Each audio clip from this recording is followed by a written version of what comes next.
Facebook marketing audit. How do you do a Facebook marketing audit? All right. So if that's the question that you have, join me in this video as I share with you a page called Institute for Adult Learning. Is a adult education school in Singapore that does a lot of training, a lot of diploma programs, WSQ programs, and I want to use them as a case study today, right? So for those of you who are familiar with us, you will know that we conduct and we actually do a lot of live videos. We conduct trainings as an agency. We service our clients on retainer projects on Facebook, Instagram, YouTube strategy, right? Content strategy. We do a lot of these courses as well. And today I have picked out Institute for Adult Learning. So you might be wondering why I picked out Institute for Adult Learning. I would say that in today's video, actually, it is a good case study and reference.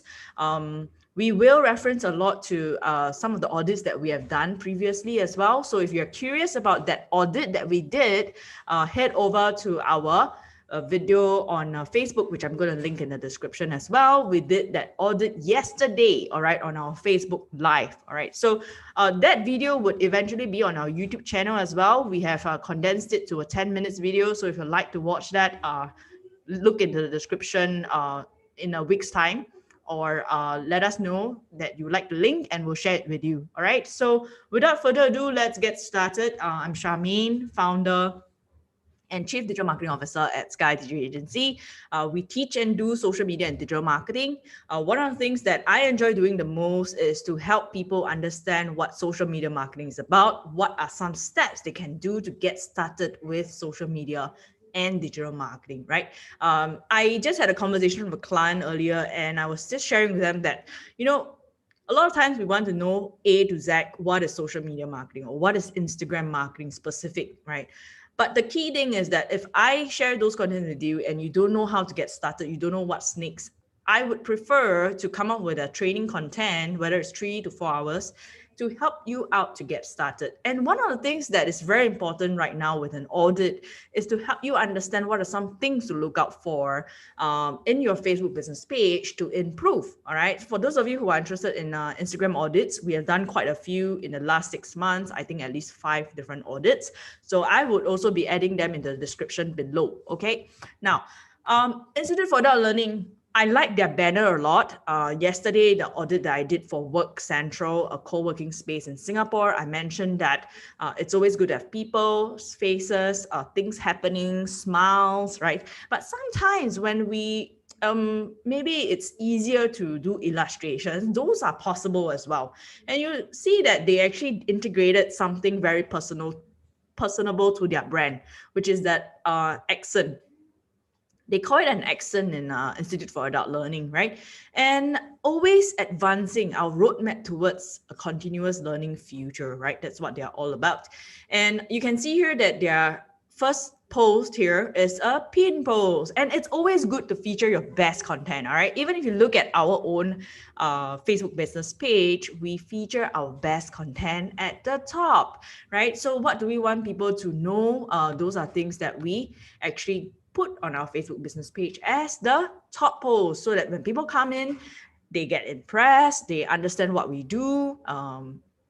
It intrigues them to scroll further, to consume and look at some of our other contents. And this is the video that we pin on our own page, which is my favorite takeaway from reading Seth Godin's book. Seth Godin, famous marketer, known for a lot of things. And there was a short read that I read, and I took out one of my favorite points, and we featured it on our page. So good thing there. Secondly, your description, your about page should describe what you do. If it helps let people know where they can find you, how many minutes walk is it from Paya Lebar MRT, right? Institute for Adult Learning. I think they did a good job, but I would put that in as well, just in case for people who may not stay in the East or may not know where Institute of Adult Learning institution is located. Very well done on their website, but it should be HTTPS. but that doesn't matter because it will redirect. Mobile number, send message, their category is correct. Yesterday for Work Central, their category was incorrect. It was events, but they are actually a service, a local service, right? They may not have the category of co-working space, but you can actually do a local service, right? Or you can multiple categories. I think a lot of people don't know that they can edit their about description and add in two more categories after they have set up the page, because on default I think they ask you for one category, and after that you can actually edit your description and add in two more categories relevant to you. All right, now let's take a look at their contents. Okay, one of the things that I like what IAL did is that they have a variation of content. Okay, first is this video. Second, it's about an event. And I like that they use this bit.ly link. Why do we use bit.ly link? Because these bit.ly links are shortened. They are shorter. And it gives you a bit of analytics. When you go on the free plan, I suggest for you to kind of, just Google it, create a free account. You get a bit of analytics. Like you see here, some of the links that we have done. And when we bit.ly, we are able to track how many links, where are they from, which day was it, right? So I tend to do this quite a bit, so that it gives me a bit of insight. Okay, if it's on Facebook, they will tell you that the traffic was from Facebook. All right. Now they have added an event as well, so it's really good because this is the third post and it's already about their event, which is good. All right, events, typically when you promote it 2 to 3 weeks before, it does help to build a bit of traction as people say that they are interested. Their friends are notified that they are interested in an event near them as well, because we're all in Singapore, right? We are pretty much near one another.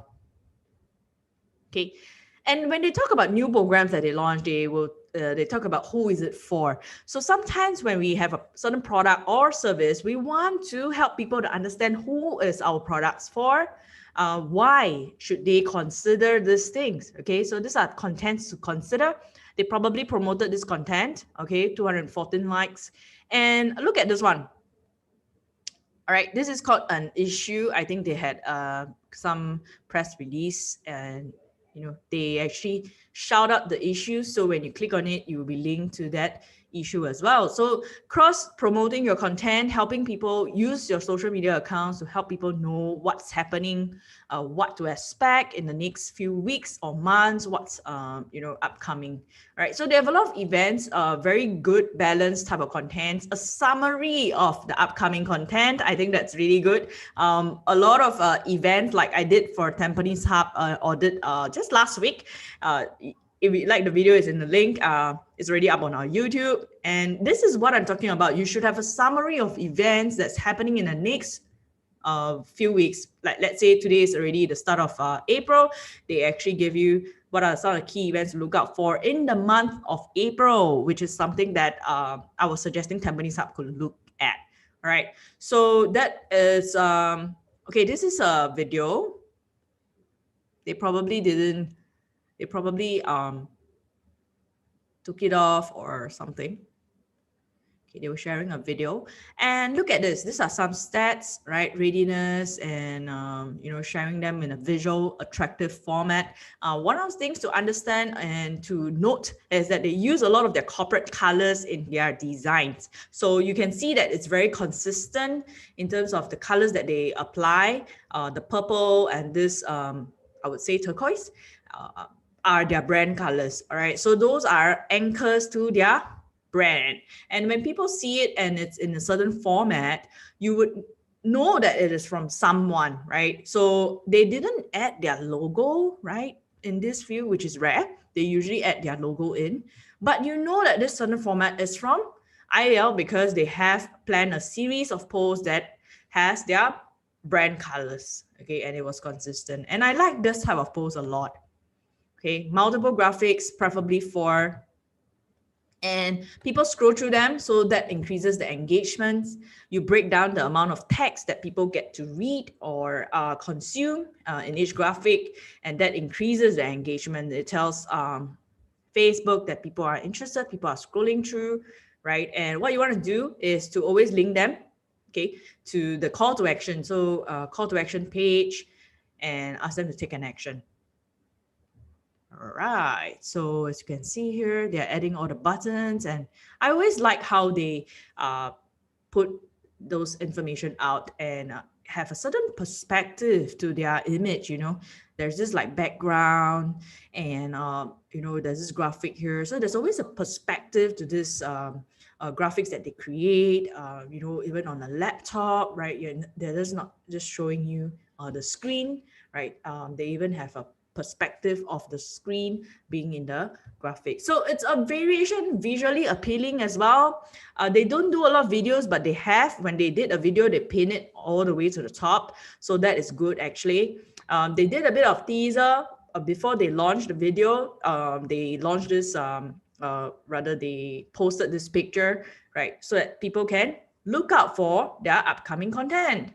And I think they are doing very well on their Facebook page, okay? And why did I choose Institute for Adult Learning? Another reason why I choose it is because they did not get started with Instagram marketing.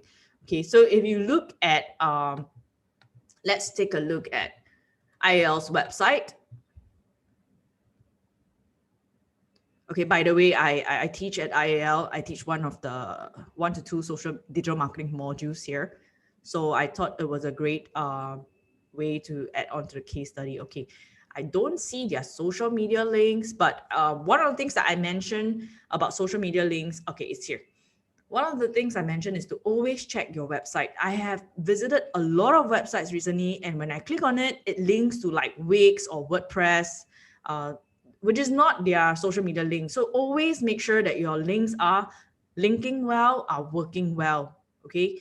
So as you can see here, as I click on it, they only have Facebook and LinkedIn, and they did not use all the different social media pages, which is good because you want to identify the platforms that your audiences are on.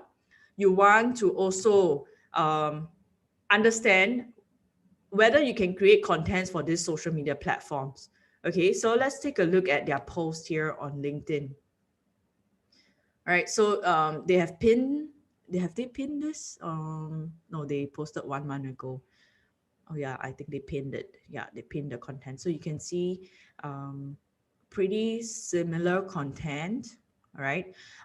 Generally, I wouldn't recommend for any page to repeat the same content all over social media. That's one of the things that we do in the audit. Reason because if you repeat it over, there is lesser value for them to follow you on across the different social media platforms.